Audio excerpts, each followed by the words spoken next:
làm đi Tám. Tám. Chụp gửa rồi mà Tám. Làm kiểu đây. Tại sao không làm kẹo? Con mẫn bình viên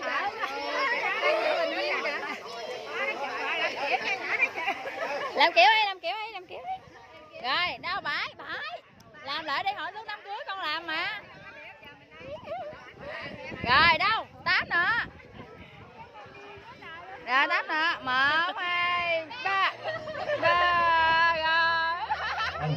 Con này nó nè, này nó nè. Này nó nè, bãi.